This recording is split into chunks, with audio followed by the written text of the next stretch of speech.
Hello, I'm Allen Gittelson, and I'm going to show you how to make a very easy, fun, tasty recipe.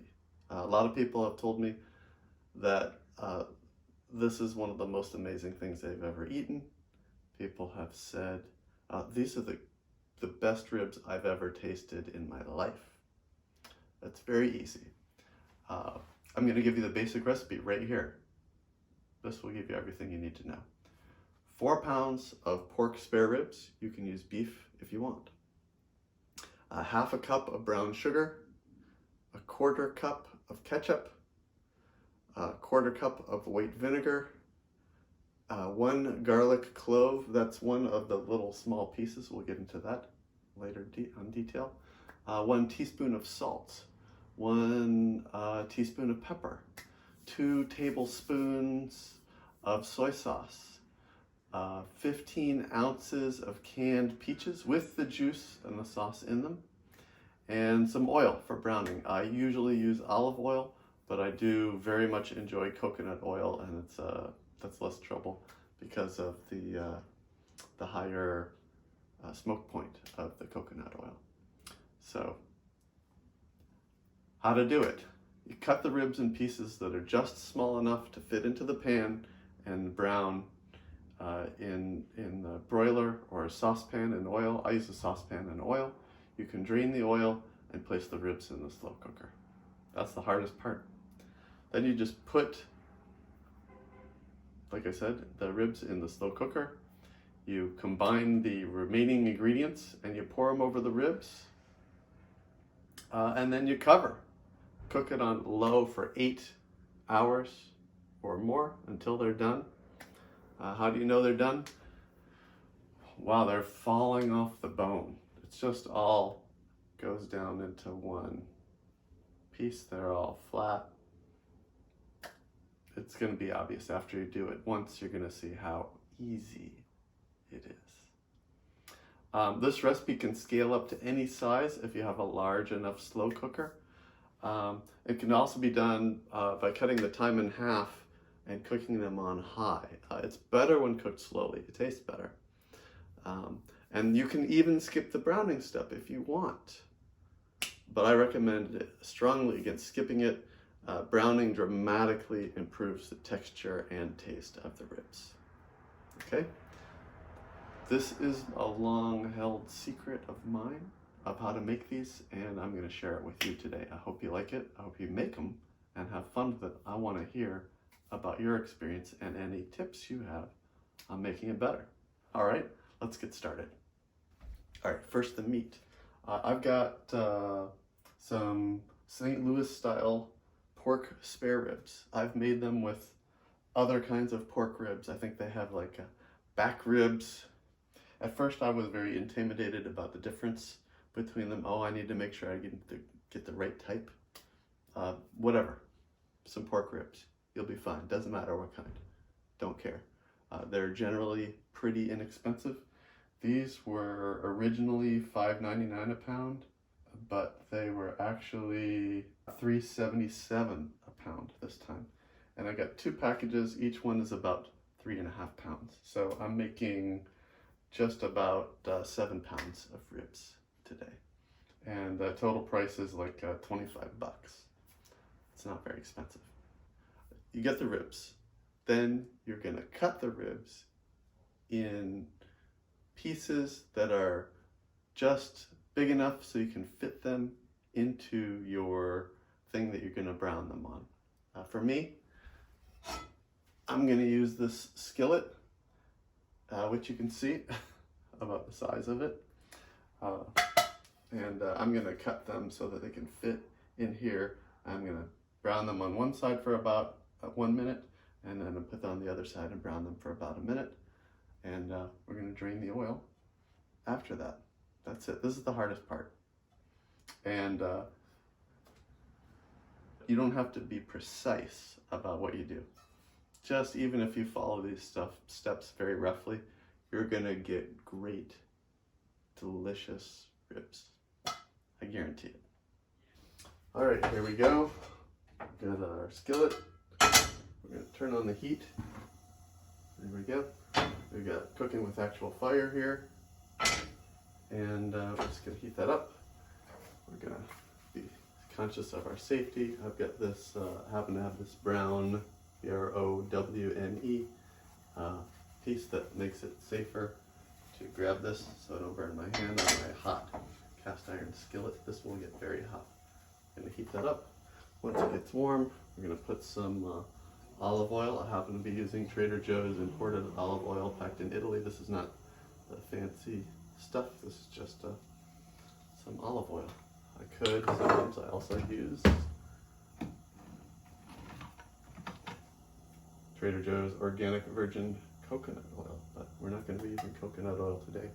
My wife doesn't like the coconut oil, so we're going to skip that. Gonna make it so we both enjoy it more and make the olive oil. Use the olive oil. So.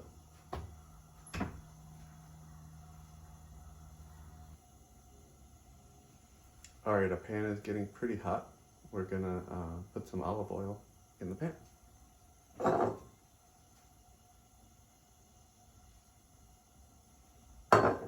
I don't measure it. I just get enough to coat the pan. I actually have more than I need. I get around the sides some as well.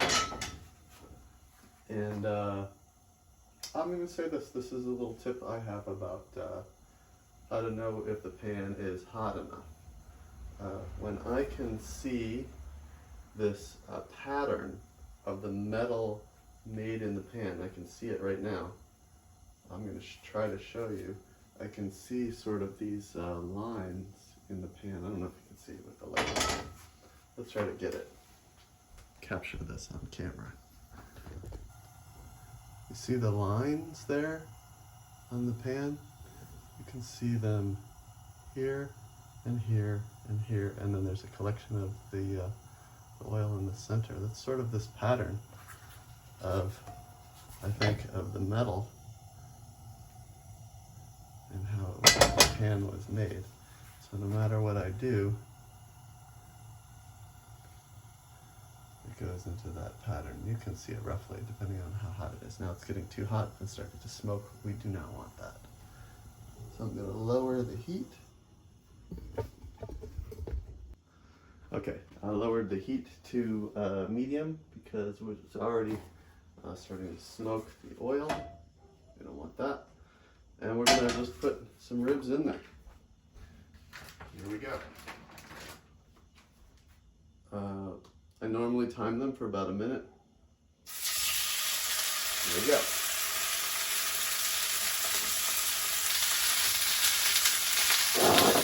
We're going to need some tongs. Today we're going to use these tongs right here. And I am going to move the ribs around a little bit, just keep them from sticking there. We're going to spray up oil, so be careful if you want to get splashed with the oil. This is our slow cooker pan.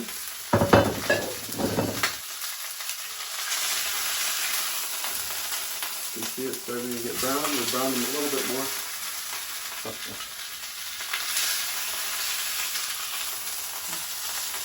Really getting this brown. And I know we're going to hold them and brown this part a little bit more because there's more meat, frankly, on this what I'll refer to as the top side, not the bone side.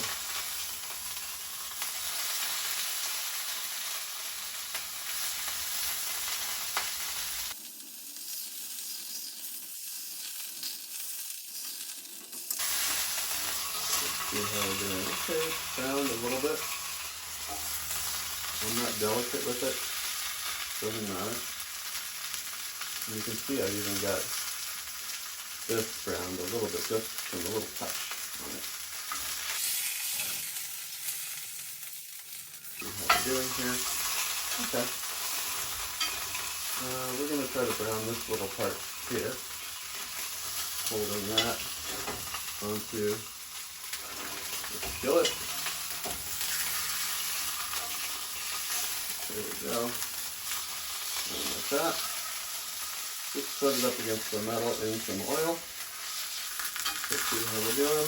Oh yeah, that looks good. It's brown some. It's enough. You can brown it more if you like. And we can turn it on the other side. Do that. I'm going to move this out of the way for a moment and show you what I do to get the oil off. I have a big pan here. And I'm going to put down some paper towels. I'm going to drip whatever oil I can back into the pan. I can also brown the sides if I want to. Again, not necessary, but you can do it if you want.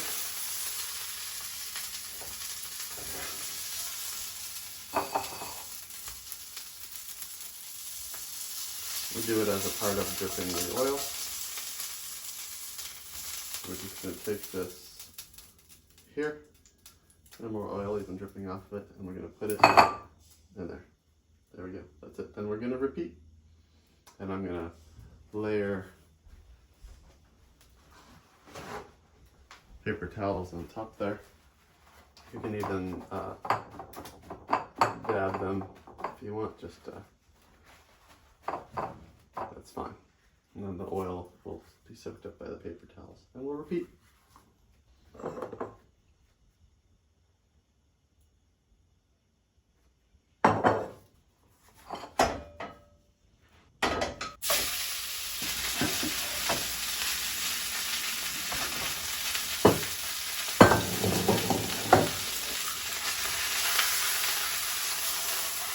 Sometimes ribs are very flat, so on those, you're actually going to be able to brown the side that doesn't have as much meat very easily. You can always push them down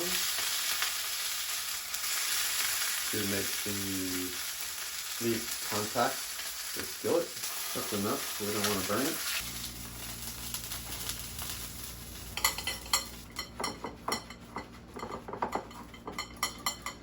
Hello.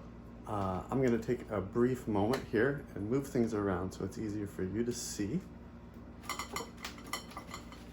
I'm going to take this as our the pan, basically the thing that we're going to put the meat and all the ingredients in the slow cooker.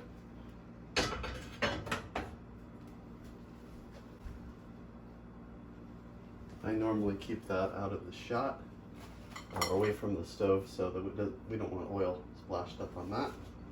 But just so you can see it, I'm going to put it down here. This is just halfway done with my batch, but I'm going to show you the next step. I'm going to show you this step. We just got the oil off of it. We just put it in, and we've got the oil off of here. It doesn't have to be all of it, just most of it. I'm going to put that in there, and again, dab it.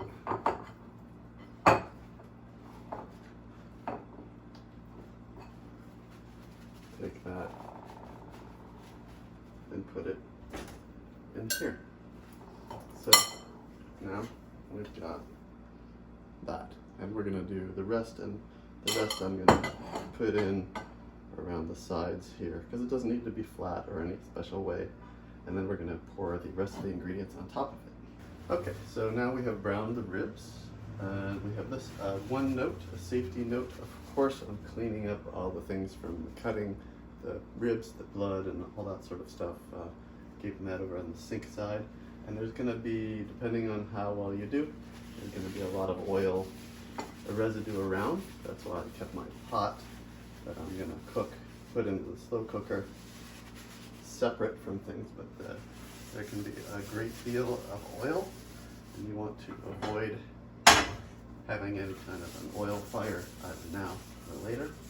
So I'm just going to point out that I tend to splatter maybe a bit more than I should, and I like to, of course, clean that up while it's hot. So that'll just make my job easier. I'm going to show you the rest of how I put in the rest of the ribs over here.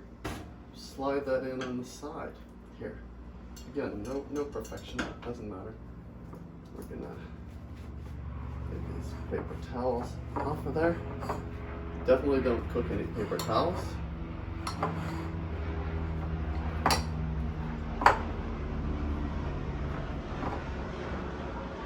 You don't need to have aircraft flying overhead, but it happens.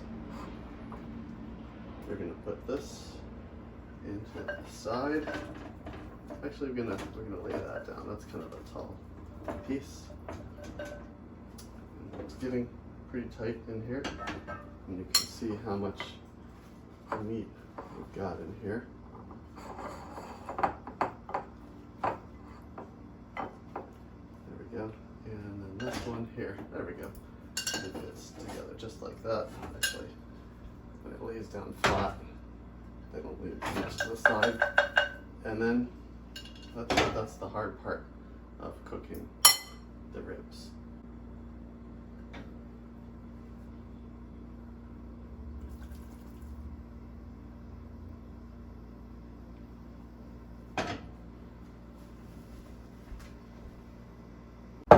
And actually, we're going to get the slow cooker and put that here. I happen to be using the crock pot, the original slow cooker, and is there a model? The type SC53 slow cooker, model SCVC651-F-CP. It's a crock pot slow cooker, very simple. It's just this metal casing, which gets really, really hot when you're cooking, and the top that's going to go on top of that later. So we're going to put that down. Inside there, and as you can see, just make sure that goes down. That's all that matters. So at the top can go on. It's not being held open at all. If it's being held open, then you would have a problem. Because what's going to happen is everything's going to cook in there. It's going to slowly seep down, and all the ingredients are going to go together. That's the process. So all we need to do is get the other ingredients together, mix them together in a bowl. So that's what we're going to do. So now we're going to put the ingredients for what is essentially the sauce into a bowl and mix them together. I'm going to be doubling everything because I'm making about twice as much ribs. Again, it doesn't have to be precise how much you make. The one thing I would say is important is the ratio of these ingredients to each other. So I usually just make the amount that I specified, or I just make a little bit more ribs. I can't fit 8 pounds of ribs in this pot, but I can fit just under 8, and I can double everything. If you have the more of the sauce, that's fine. It doesn't cause a problem. It's actually a good thing. So we're gonna have, I said 15-ounce can of peaches and this juice and sauce. So in this case, since I'm doubling, I'm gonna use 2. Very simple. I don't buy name brand. It doesn't really matter. I haven't heard it makes any difference at all.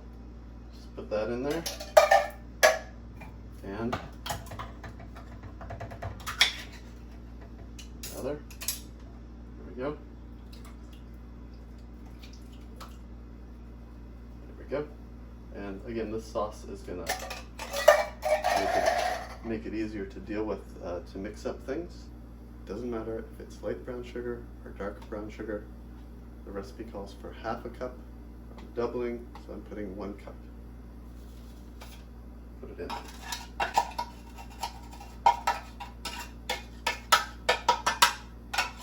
we go. The recipe calls for 1/4 cup of ketchup. We're doubling, we're gonna put in 1/2 cup of ketchup. I have used many different kinds of ketchup. I don't find that it makes that discernible a difference. 1/2 cup total, since we're doubling the 1/4 cup of the recipe. This is our 1/2 cup of ketchup. And again, we don't need to be precise.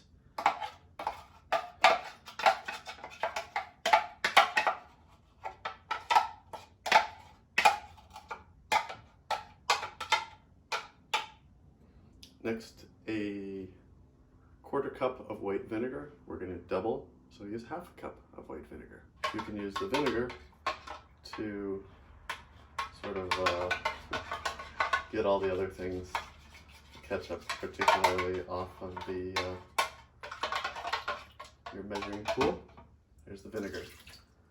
We need 1 teaspoon of salt, so we're going to double. We're going to have 2 teaspoons of salt. 1, 2. We need 2 teaspoons of pepper because we're doubling the 1 teaspoon. 1, 2. We need 2 tablespoons of soy sauce. We're doubling, so we're going to have 4. I usually use Kikkoman, but today we're using a different brand. 1, 2, 3, and 4. Just a little bit more because I feel like it. We've got 1 big head of garlic. I think the recipe originally calls for a clove of garlic, meaning, or at least I take it to mean, 1 of these little, oh, this is a pretty big one, 1 of these pieces of garlic, but I'm going to take this whole head of garlic and use the whole thing. So we're just going to take off the outside of this paper-like outside of the garlic.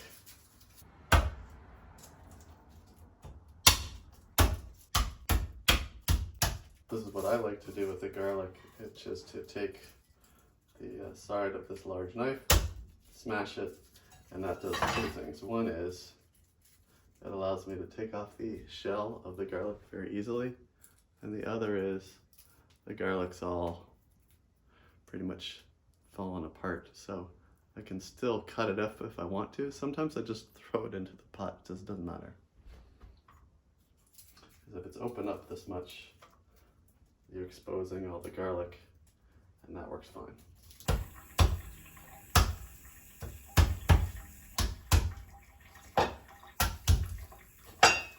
I don't always cut up the garlic, but today I feel like it. But I am not going to mince it into extremely small pieces. This is almost everything in this recipe is going to get kind of melted together.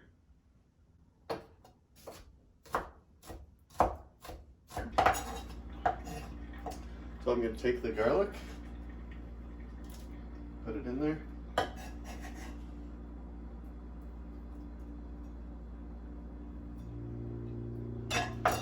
And now I'm going to clean up this area so you can see the next step. We're almost done with all the prep, and the cooking is all done by this machine. It's exciting, right? All right, so here we are. We got our ingredients. We're just gonna mix them up in our sauce. So again, there's no precision needed, but there's some very dry ingredients in here, like the brown sugar, obviously the salt, and the pepper. We're going to stir them up until this sort of becomes one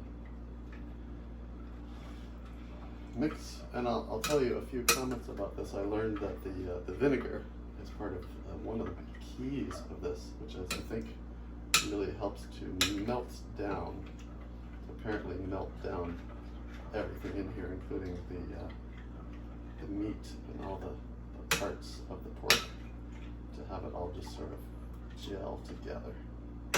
And that's good enough. We've got kind of this brown mix. Got all the pieces of the garlic all mixed in there. All right, there you go. I'm going to bring you in for a high shot so you can see all this. It's very important, again, that we make sure that this top fits easily and that it just lays in here around there, because if we don't have that, if the meat is pushing up against the top, then that will ruin everything. I would even say that could be dangerous. But if it's down low like that, if it's down below this, so that it's not pushing up on it and this just sets in there, that'd be great. because everything, the sauce and everything is going to cook up. It's going to come up on here and then it's going to fall down on the meat. That's part of the key of how this all works. So we're just going to take this and pour it on top of all of this. And if there are peaches on the top, all the better. Because eventually as that cooks, the peaches are going to fall apart.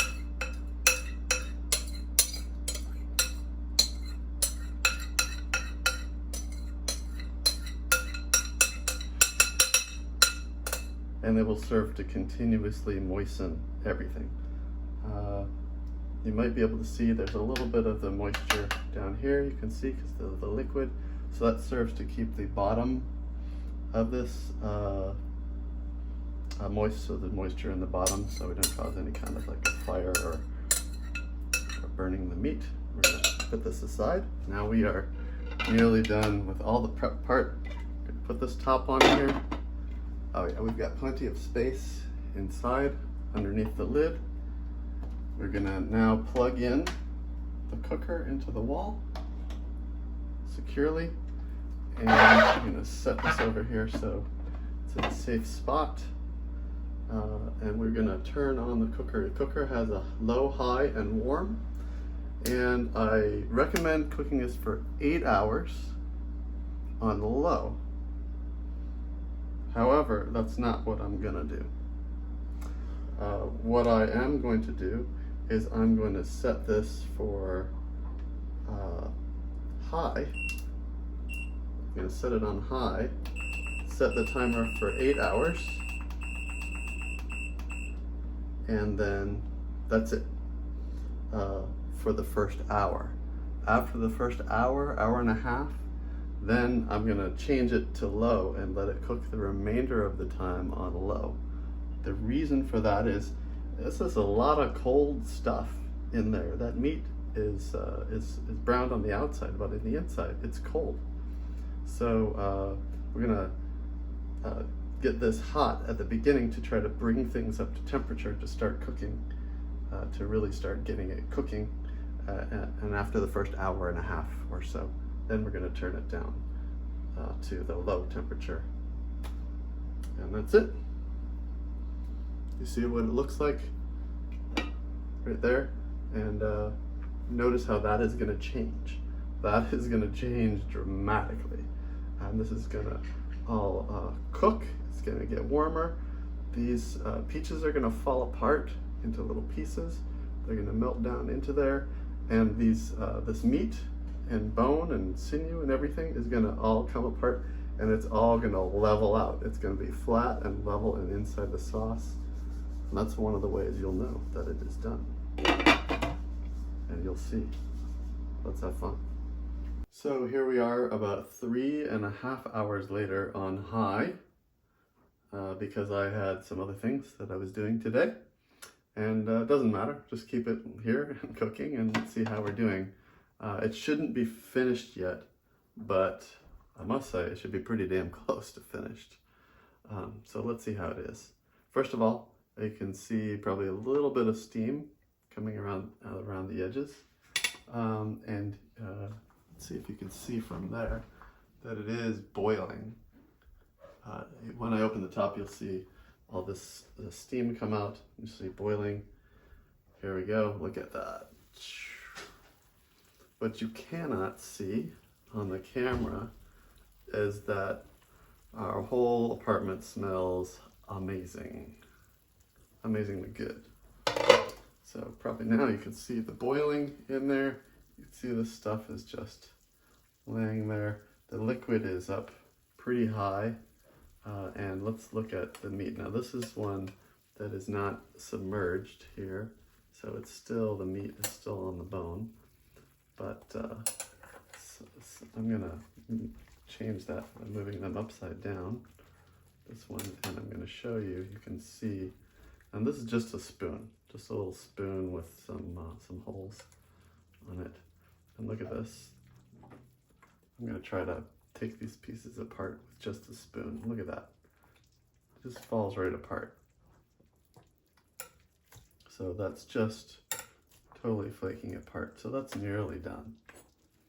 In a half hour, this will be done. So I like to sometimes, really you don't have to do anything. I think more than anything, doing anything like taking this sauce and spooning it over, it probably makes you feel good, like you are doing something, but you don't really need to do anything. So I just like to take some of the stuff that was dry, that was out of this liquid that wasn't submerged, and try to get it submerged, so that it gets in that liquid.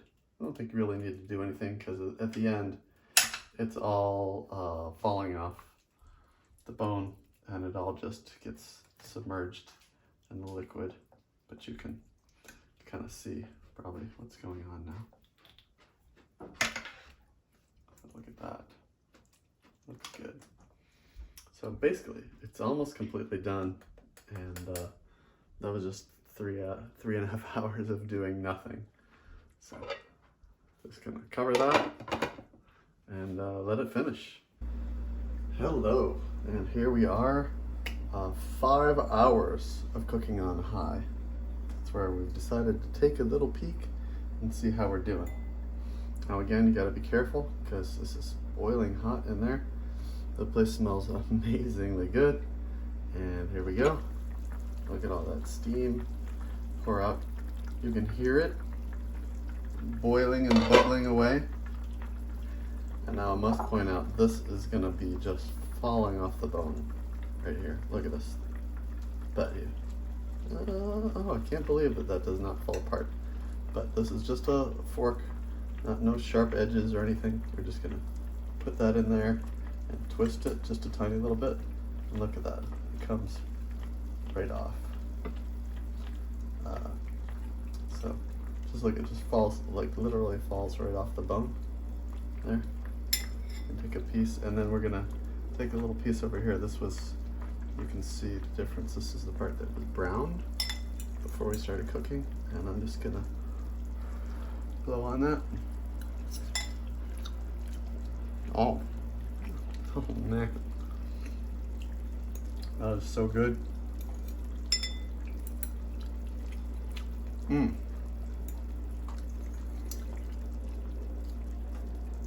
Man.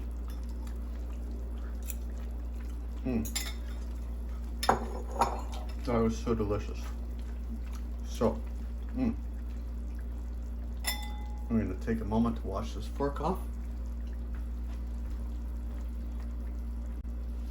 So, not really much more to say, but this is done. This is so done. Look, we're going to pull on this bone, just sort of push that bone around, and it's, look at that, meat just falls right off of it. So you can do so many things if you want to. Right here, you could take out the bones. Of course, you could use other tools, but just to show you, look at that. It comes right off the bone. That bone comes right out. And this is without even using any sophisticated tools. Just wanted to see how easily that just falls apart. So here's another one.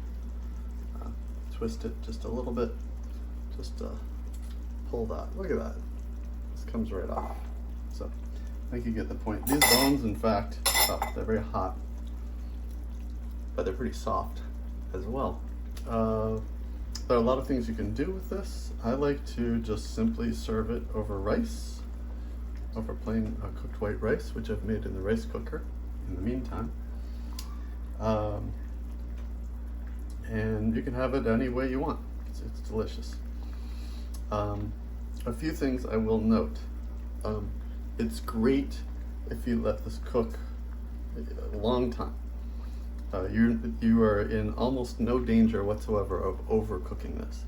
If I let this cook for another 2 hours, it will be completely fine. In fact, that's what I'm probably gonna do, because we're gonna eat most of this tomorrow, which is Sunday, and it's only about 5:30 p.m. on a Saturday right now, because it's gonna be even more delicious tomorrow. And one thing is that, look at that. Oh man. How do you tell if it's done? If it's falling off the bone, it's done. You can let it cook more if you want. I say an easy way to know if it's done, if it's all flat, like it's all at the water, or let's say the liquid level, or if you can get it that way, because I can really do that right now. Remember, there was resistance before, but now I can simply push this down and it's so soft that it just goes flat. Oh man. So other options. You can stop this from cooking and turn it on to just warm and keep it warm for a while. This is great for a party, as this can serve so many people. We're going to give this to some of our neighbors today. But also what you can do is you can lift this, let it cool obviously first until it's cool enough that you could lift it out. But you lift that out and then let it cool down to the point where you could put it in the refrigerator. Refrigerate it, and then when you refrigerate it, there will be a layer that forms over the top, sort of a solid yellow layer. Probably this is like the next day after you put it in the refrigerator, and that is a layer of, I believe, all the fat. So all the fat's going to come to the top. There's a lot of fat in this, and what we do sometimes is we'll do that is we'll let it harden, all the fat harden at the top in the refrigerator, and then scoop off all that fat. It's very easy to take out and just toss that away. I suppose you could use it to cook as well, probably delicious. I'm even thinking about that as I say it right now. I'm thinking about doing that. But you can scrape off all the fat and toss that away and eat the rest of the stuff. Then it'd even be probably a bit healthier, probably quite a bit healthier. But also keep in mind, the fat is delicious. So essentially this is done. Again, look at that. Look at that bone. Comes right out. Very hot. Oh man. There's another bone. So I like to serve it with some tongs, like those salad tongs that I almost start cooking it with, because you can just grab these big soft pieces of meat. If you try to serve it with something where you can stab the meat and pick it up, it doesn't work that well because it falls apart so easily that it's hard to serve large pieces, because just under its weight. There, let's try if I try to take this piece out. Just under its weight, it just falls apart.